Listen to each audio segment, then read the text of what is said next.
Assalamualaikum warahmatullahi wabarakatuh. Alhamdulillah, alhamdulillah ya la ni'matillah, la haula wala quwata illa billah. Amma ba'du. Apa kabar anak-anak? Semoga kalian semua dalam keadaan sehat walafiat, serta kita selalu dalam lindungan Allah Subhanahu wa taala.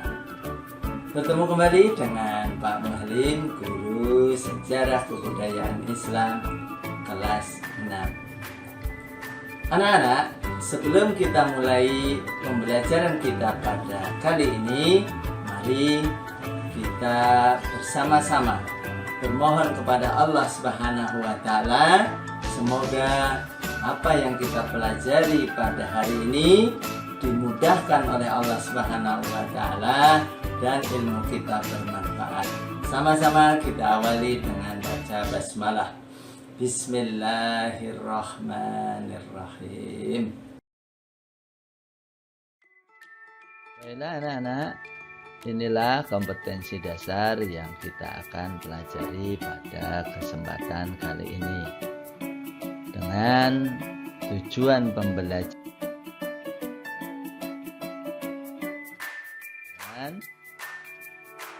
diharapkan setelah kalian mempelajari materi ini, kalian dapat mengetahui kekhalifahan Abu Bakar As-Siddiq dan juga nanti kalian dapat menjelaskannya. Oke, kita dan sekarang Abu Bakar As-Siddiq dilihat dari kekhalifahannya, bagaimana pengangkatannya dan bagaimana jasa-jasa atau upaya dari Abu Bakar As-Siddiq. Lanjut slide.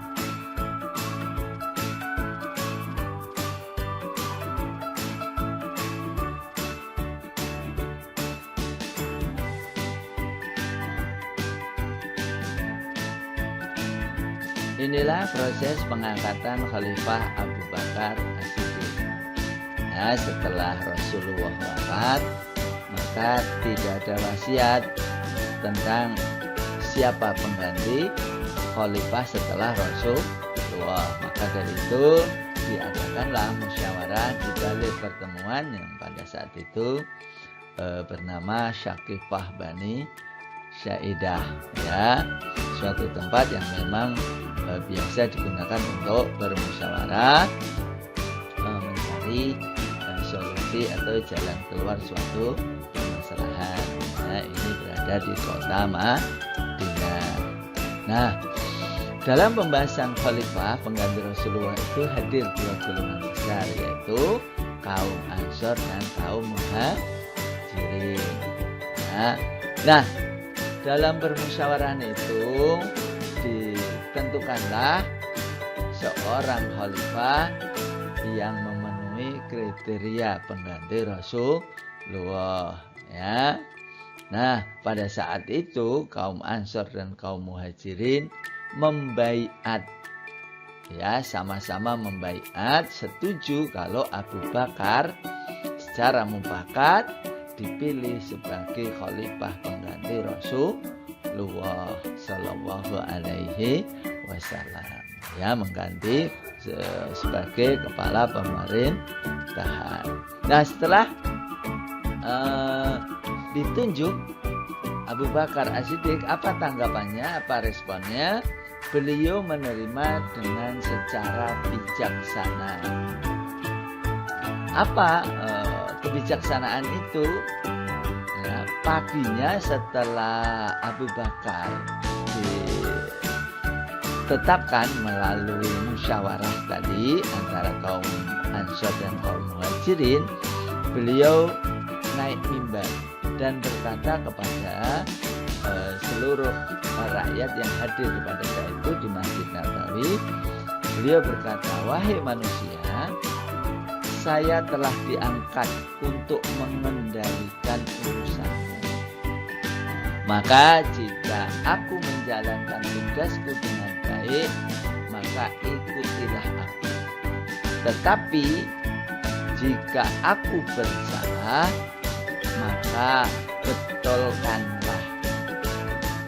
Subhanallah. Anak-anak, respon seorang yang sangat bijaksana, walaupun beliau diangkat menggantikan khalifah Rasulullah, beliau tetap rendah hati. Kenapa? Beliau siap menjadi pemimpin, tapi kalau baik suruh ikuti, tapi kalau tidak baik beliau minta dibetulkan. Subhanallah. Ini jiwa besar seorang Abu Bakar. Ya. Slide berikutnya, anak-anak, kita lihat.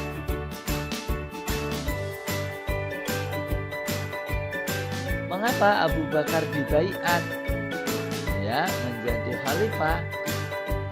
Nah, ini pertanyaan menarik. Kita lihat apa saja kriteria yang ada pada pribadi Abu Bakar. Ya. Yang pertama, ya, beliau sangat dekat dengan Rasulullah. Ya, bukan hanya hartanya untuk perjuangan Rasulullah, bahkan jiwanya itu selalu melindungi Rasulullah. Pada beberapa kesempatan diceritakan dalam sejarah, Rasulullah SAW selalu dilindungi oleh Abu Bakar. Nah, kesetiaannya luar biasa. Oke, selanjutnya Abu Bakar mendapat gelar As-Siddiq ini karena memang kejujurannya. Nah, bagaimana dia membenarkan semua perkataan Rasulullah SAW. Yang selanjutnya, Abu Bakar sebagai orang yang pertama masuk Islam. Tentunya ini adalah sebagai sebuah kepercayaan. Yang selanjutnya, inilah salah satu di antara kriteria yang menjadikan Abu Bakar dipilih menjadi khalifah pengganti Rasulullah. Kenapa? Karena pada saat Nabi Muhammad SAW itu sakit, beliaulah yang menjadi pengganti imam Rasulullah pada sholat berjamaah. Nah, ini mengindikatorkan bahwa Abu Bakar dipercaya oleh Rasulullah untuk menjadi imam. Nah, para sahabat setujulah, inilah pengganti Rasulullah, begitu tafsirnya.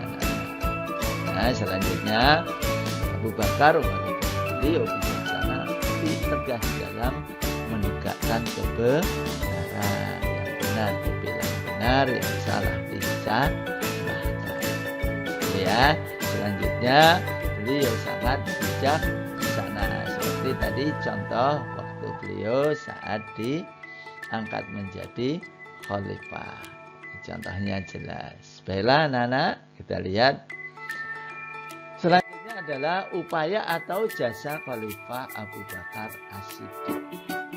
Nah, pada pemerintahan, awal-awal pemerintahan kekhalifahan Abu Bakar ini banyak yang murtad. Nah, banyak yang keluar agama Islam, dianggapnya agama itu hanya untuk Rasulullah, padahal agama itu adalah kewajiban sebagai makhluk, ya, sebagai manusia.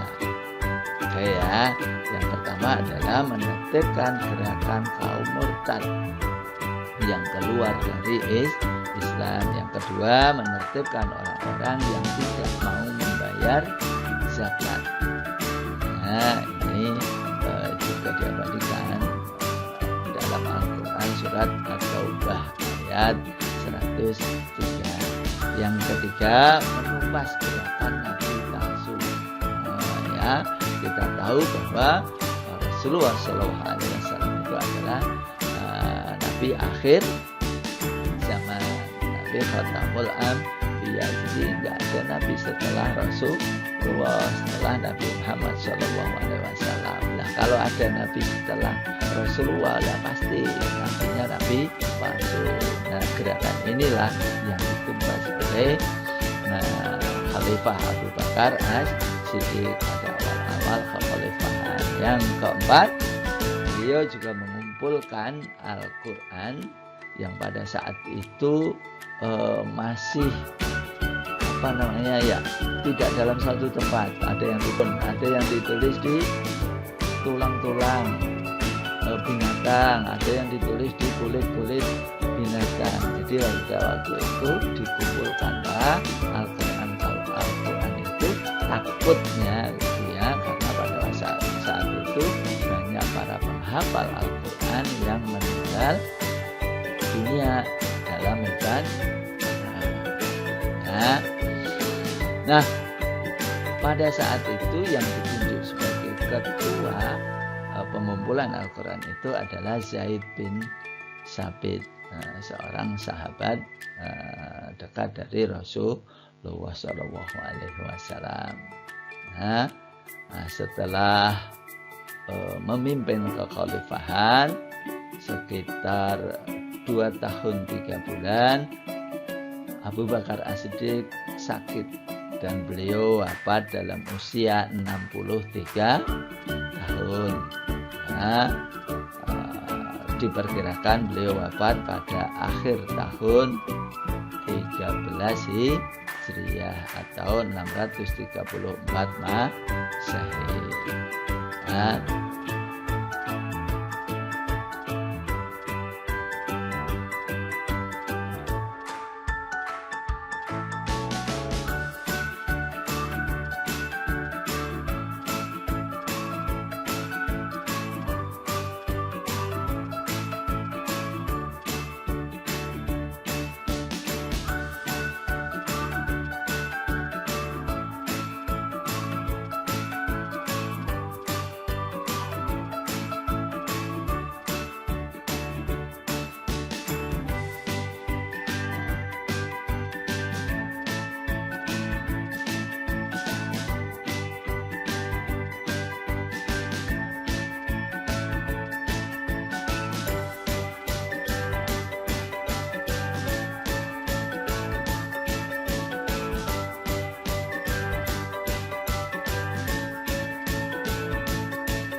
demikian anak-anak sekilas yang Bapak bisa sampaikan tentang kekhalifahan Abu Bakar dan upaya-upaya atau jasa yang beliau torehkan pada masa kekhalifahan Abu Bakar As-Siddiq. Allah Maha segalanya, namun keridhaannya tergantung pada ridhanya ayah ibu kita.